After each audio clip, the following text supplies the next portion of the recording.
मधुबन के बाबा, मधुबन के बाबा मुरली वाले, आपका क्या कहना, आपका क्या कहना। ओम शांति। 7 अप्रैल 2025 के बाबा के मधुर महावाक्य। बाबा कहते, मीठे बच्चे, सबसे अच्छा दैवी गुण है शांत रहना, अधिक आवाज़ में ना आना, मीठा बोलना। तुम बच्चे अभी टॉकी से मूवी से साइलेंस में जाते हो, इसलिए अधिक आवाज़ में ना आओ। सबसे अच्छा दैवी गुण है शांत रहना, अधिक आवाज़ में ना आना, मीठा बोलना। तुम बच्चे अभी टॉकी से मूवी से साइलेंस में जाते हो, इसलिए अधिक आवाज़ में ना आओ। प्रश्न, किस मुख्य धारणा के आधार से सर्वदैवी गुण स्वतः ही आते जाएंगे? किस मुख्य धारणा के आधार से सर्वदैवी गुण स्वतः ही आते जाएंगे? उत्तर, मुख्य है पवित्रता की धारणा। देवताएं पवित्र हैं, इसलिए उनमें दैवी गुण हैं। इस दुनिया में कोई भी दैवी गुण नहीं हो सकते।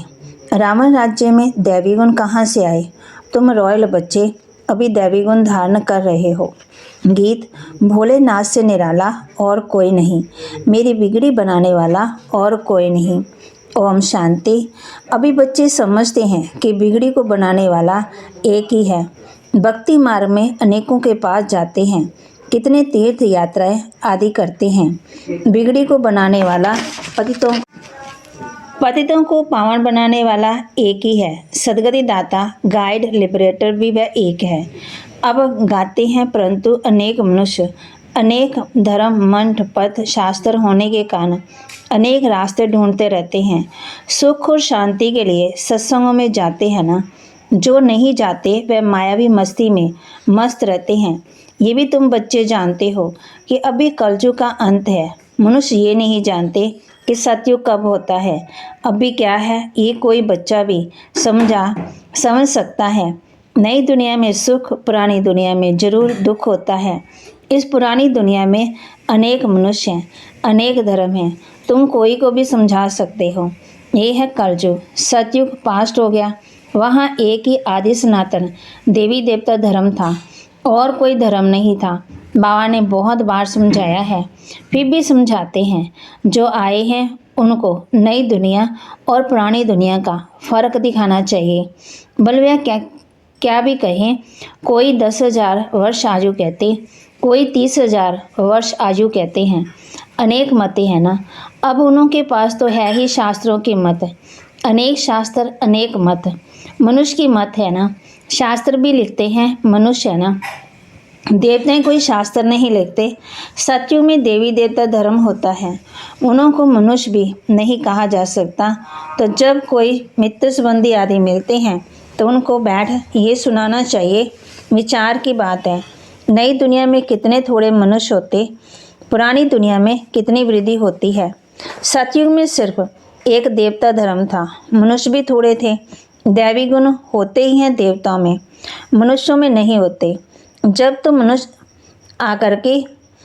मनुष्य जाकर देवताओं के आगे नमस्ते करते हैं, देवताओं की महिमा गाते हैं, जानते हैं वह स्वर्गवासी है, हम नरकवासी कलयुगीवासी हैं। मनुष्य में दैवी गुण हो न सके। कोई कहे फलाने में बहुत अच्छे दैवी गुण हैं, बोलो नहीं, दैवी गुण होते ही हैं देवताओं में, क्योंकि वह पवित्र है। यहाँ पवित्र न होने के कारण कोई में दैवी गुण हो न सके, क्योंकि आश्री रावण राज्य है। नए झाड़ में दैवी गुण वाले देवताएं रहते हैं, फिर झाड़ पुराना होता है। रावण राज्य में दैवी गुण वाले हो न सके।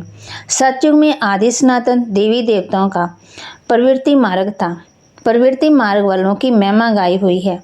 सतयुग में हम पवित्र देवी देवता थे, संन्यास धर्म था, संन्यास मार्ग था, कितनी पॉइंट्स मिलती हैं, परंतु अब भी सभी पॉइंट्स किसकी बुद्धि में रह न सके। तो बाबा कहते, पॉइंट्स भूल जाती है, इसलिए फेल हो जाते हैं, दैवी गुण धारण नहीं करते। एक ही दैवी गुण अच्छा है, जास्ती कोई से ना बोलना, मीठा बोलना, बहुत थोड़ा बोलना चाहिए, क्योंकि तुम बच्चों को टॉकी से मूवी से साइलेंस में जाना है तो टॉकी को बहुत कम करना चाहिए। जब बहुत थोड़ा धीरे से बोलते हैं तो समझते हैं ये रॉयल घर का है, मुख से सदा रतन निकले। सन्यासी अथवा कोई भी हो तो उनको नई और पुरानी दुनिया का कंट्रास्ट बताना चाहिए। सतयुग में दैवी गुण वाले देवताएं थे, वह है प्रवृत्ति मार्ग था। तुम सन्यासियों का धर्म ही अलग है। फिर भी ये तो समझते हो ना, नई सृष्टि सतो प्रदान होती है, अभी तमो प्रदान है। आत्मा तमो प्रदान होती है तो शरीर भी तमो प्रधान मिलता है। अभी है ही पतित दुनिया, सबको पतित कहेंगे। वह है पावन सतो प्रधान दुनिया। वही नई दुनिया सो अब पुरानी होती है। इस समय सभी मनुष्य आत्माएं नास्तिक हैं, इसलिए हंगामे हैं। धनी को ना जानने का ना आपस में लड़ते झगड़ते रहते हैं। रचयिता रचना को जानने वाले को आस्तिक कहा जाता है। संन्यास धर्म वाले तो नई दुनिया को जानते ही नहीं, तो वहाँ आते ही नहीं। बाप ने समझाया है, अभी सब आत्माएं सतो प्रधान बनी हैं, फिर सभी आत्माओं को सतो प्रधान कौन बनाए? तो बा कहते, वह तो बाप ही बना सकते हैं। सतो प्रधान दुनिया में थोड़े मनुष्य होते हैं, बाकी सब मुक्ति धाम में रहते हैं।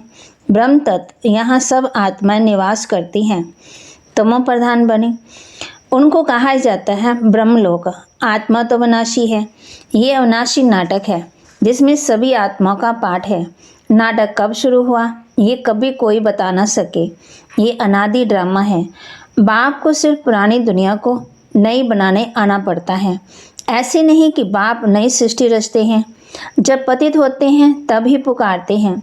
सतयुग में कोई भी पुकारते नहीं, है ही पावन दुनिया।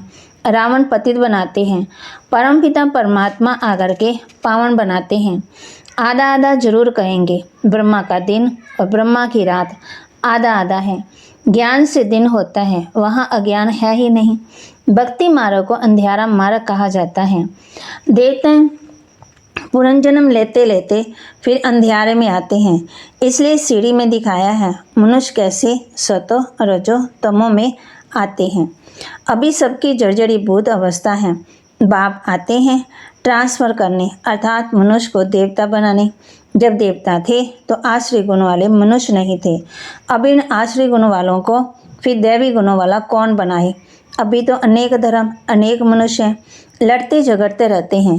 सतयुग में एक ही धर्म है तो दुख की कोई बात ही नहीं। शास्त्रों में तो बहुत दंत कथाएं हैं जो जन्म जन्मांतर पढ़ते आए हैं। बाप कहते हैं ये सब भक्ति मार्ग के शास्त्र हैं, उनसे मुझे प्राप्त कर ही नहीं सकते। मुझे तो स्वयं एक ही बार आकर के सबकी सदगति करनी है। ऐसे वापस तो कोई जा ना सके। बहुत धैर्य से बैठ समझाना चाहिए, हंगामा भी ना हो। उन लोगों को अपना अहंकार तो रहता है। साधु संतों के साथ फॉलोअर्स भी रहते हैं। जट कह देते हैं इनको भी ब्रह्मा कुमारियों का जादू लगा है। सियाने मनुष्य जो होंगे वह कहेंगे ये विचार करने योग्य बातें हैं। मेले प्रदर्शनी में अनेक प्रकार के आते हैं ना। प्रदर्शनी आदि में भी कोई भी आए तो उनसे बड़े धैर्य से समझाना चाहिए, जैसे बाबा धीरज से समझा रहे हैं। बहुत ज़ोर से बोलना नहीं चाहिए। प्रदर्शनी में तो बहुत इकट्ठे हो जाते हैं। फिर कह देना चाहिए आप कुछ टाइम लेकर एकांत में आकर समझेंगे तो आपको रचयिता रचना का राज समझाएंगे। रचना के आदि मध्यांत का ज्ञान रचयिता बाप ही बैठ समझाते हैं। बाकी तो सब नेति नेति ही करते जाते हैं। करके भी मनुष्य कोई भी मनुष्य जा ना सके। ज्ञान से सदगति हो जाती है, फिर ज्ञान की दरकार नहीं होती। ये नॉलेज सिवाय बाप के कोई समझा ना सके। समझाने वाला कोई बुजुर्ग होगा तो मनुष्य समझेंगे। ये भी अनुभवी है, जरूर सत्संग आदि किया होगा। कई बच्चे समझाएंगे तो कहेंगे कि ये क्या जाने, तो ऐसे ऐसे को बुजुर्ग का असर पड़ जाता है। बाप एक ही बार आकर के ये नॉलेज समझाते हैं, तमो प्रधान से सतो प्रधान बनाते हैं। माताएं बैठ उनको समझाएंगी तो खुश होंगे। बोलो ज्ञान सागर बाप ने ज्ञान का कलश हम माताओं को दिया है, जो हम फिर औरों को देते हैं। बहुत नम्रता से बोलते रहना है। शिव ही ज्ञान का सागर है जो हमको ज्ञान सुनाते हैं। कहते हैं, मैं तुम माताओं द्वारा मुक्ति जीवन मुक्ति के गेट्स खोलता हूँ और कोई खोल ना सके। हम अभी परमात्मा द्वारा पढ़ रहे हैं, हमको कोई मनुष्य नहीं पढ़ाते हैं। ज्ञान का सागर एक ही परमपिता परमात्मा है। तुम सब भक्ति के सागर हो। भक्ति की अथॉरिटी हो ना कि ज्ञान की अथॉरिटी एक मैं ही हूँ। महिमा भी एक ही करते हैं, वही ऊंच से ऊंच है, हम उनको ही मानते हैं। वह हमको ब्रह्मा तन से पढ़ाते हैं, इसलिए ब्रह्मा कुमार कुमारियाँ गाए हुए हैं। ऐसे बहुत मीठे रूप में बैठ समझाओ। बल कितना भी पढ़ा हुआ हो, ढेर प्रश्न करते हैं। पहले तो बाप पर पूरा निश्चय कराना है। पहले तुम ये समझो, रचता बाप है, वह नहीं। सभी का रचयिता एक ही शिव बाबा है, वही ज्ञान का सागर है। बाप टीचर सतगुरु है। पहले तो ये निश्चय बुद्धि हो कि रचता बाप ही रचना के आदि मध्यंत का ज्ञान देते हैं, वही हमको समझाते हैं। वह तो जरूर राइट ही समझाएंगे, फिर कोई प्रश्न उठ न सके। बाप आते ही हैं संगम पर, सिर्फ कहते हैं मुझे याद करो तो पाप भस्म हो जाए। हमारा काम ही है पतित को पावन बनाने का। अभी तमो प्रधान दुनिया है, पतित पावन बाप बिगड़ कोई को जीवन मुक्ति मिल न सके। सभी गंगा स्नान करने जाते हैं तो पति ठहरे।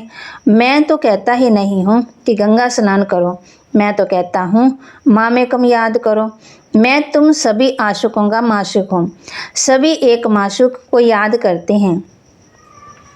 रचना का क्रिएटर एक ही बाप है। वह कहते हैं देही विमानी बन, मुझे याद करो तो इस योग अग्नि से विकार विनाश होंगे। ये योग बाप अभी ही सिखलाते हैं, जबकि पुरानी दुनिया बदल रही है, विनाश सामने खड़ा है। अभी हम देवता बन रहे हैं। बाप कितना सहज बताते हैं। बाप के सामने बल सुनते हैं, परंतु एक रस हो नहीं सुनते। बुद्धि और तरफ भागती रहती। भक्ति में भी ऐसे होता है, सारा दिन तो वेस्ट जाता, बाकी जो टाइम मुकर्रर करते हैं उसमें भी बुद्धि कहाँ कहाँ चली जाती है। सबका ऐसा हाल होता होगा, माया है ना। कई बच्चे बाप के सामने बैठे ध्यान में चले जाते हैं, ये भी टाइम वेस्ट हुआ ना, कमाई तो हुई नहीं। बाप तो कहते हैं याद में रहो, जिससे भी कर्म विनाश हो। ध्यान में जाने से बुद्धि में बाप की याद नहीं रहती। इन सब बातों में बहुत घोटाला है। तुमको तो आंखें बंद भी नहीं करनी है, याद में बैठना है। आंखें खोलने से डरना नहीं चाहिए। आंखें खुली हो, बुद्धि में माशूक की याद हो। आंखें बंद करके बैठना ये कायदा नहीं है। बाप कहते हैं याद में बैठो, ऐसे थोड़ी कहते हैं कि आंखें बंद करो। आंख बंद कर कंधा नीचे ऐसे कर बैठेंगे तो बाबा कैसे देखेंगे। आंखें कभी बंद नहीं करनी चाहिए। आंखें बंद हो जाती है तो कुछ दाल में काला होगा और कोई को याद करते होंगे। बाप तो कहते हैं और कोई मित्र संबंधी आदि को याद किया तो तुम सच्चे आशिक नहीं ठहरे। सच्चा आशिक बनेंगे तब ही ऊंच पदवी पाएंगे। मेहनत सारी याद में है। देवाभिमान में बाप को बोलते हैं, फिर धक्के खाते रहते हैं। और बहुत मीठा भी बनना है, और तो बहुत मीठा भी बनना चाहिए। वातावरण भी मीठा हो, कोई आवाज़ नहीं, कोई भी आए तो देखो बात कितनी मीठी करते हैं। बहुत साइलेंस होनी चाहिए, कुछ भी लड़ना झगड़ना नहीं तो जैसे बाप टीचर गुरु तीनों की निंदा कराते हैं, वह फिर पदवी बहुत कम पाएंगे। बच्चों को अब समझ तो मिली है। बाप कहते हैं हम तुमको पढ़ाते हैं ऊंच पद पाने, पढ़कर फिर औरों को पढ़ाना है।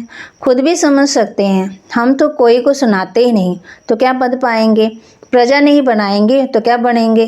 योग नहीं, ज्ञान नहीं तो जरूर पढ़े हुए के आगे भरी ढोनी पड़ेगी। अपने को देखना चाहिए। इस समय ना पास हुए, कम पदवी पाया तो कल्पांतर कम पद हो जाएगा। बाप का काम है समझाना, नहीं समझेंगे तो अपना पद भ्रष्ट करेंगे। कैसे किसी को समझाना चाहिए वह भी बाबा समझाते रहते हैं। जितना थोड़ा और आस्ते बोलेंगे उतना अच्छा है। बाबा सर्विस करने वालों की महिमा भी करते हैं ना, बहुत अच्छी सर्विस करते हैं तो बाबा के दिल पर चढ़ते हैं। सर्विस से ही दिल पर चढ़ेंगे ना। याद की यात्रा भी जरूर चाहिए, तब ही सत्व प्रधान बनेंगे। सजा जास्ती खाएंगे तो पदवी कम हो जाएगा। पाप भस्म नहीं होते हैं तो सजा बहुत खानी पड़ती है। पदवी भी कम हो जाता, उसको घाटा कहा जाता है। ये भी पार है ना। घाटे में नहीं जाना चाहिए, दैवी गुण धारण करो, ऊंच बनना चाहिए। बाबा उन्नति के लिए किस्म किस्म की बातें सुनाते हैं। अब जो करेंगे सो पाएंगे। तुमको परिस्तानी बनना है, गुण भी ऐसे धारण करने हैं। अच्छा, मीठे मीठे सिकिलदे बच्चों प्रति माता पिता बाप दादा का याद प्यार और गुड मॉर्निंग। रूहानी बाप की रूहानी बच्चों को नमस्ते। रूहानी बच्चों की रूहानी बाप दादा को दिलवा जान सिकवा प्रेम से नमस्ते। धारणा के लिए मुख्य सार, किसी से भी बहुत नम्रता से और धीरे से बातचीत करनी है। बोलचाल बहुत मीठा हो, साइलेंस का वातावरण हो, कोई भी आवाज़ ना हो, तब सर्विस की सफलता होगी। किसी से भी बहुत नम्रता और धीरे से बातचीत करनी है। बोलचाल बहुत मीठा हो, साइलेंस का वातावरण हो, कोई भी आवाज़ ना हो, तब सर्विस की सफलता होगी।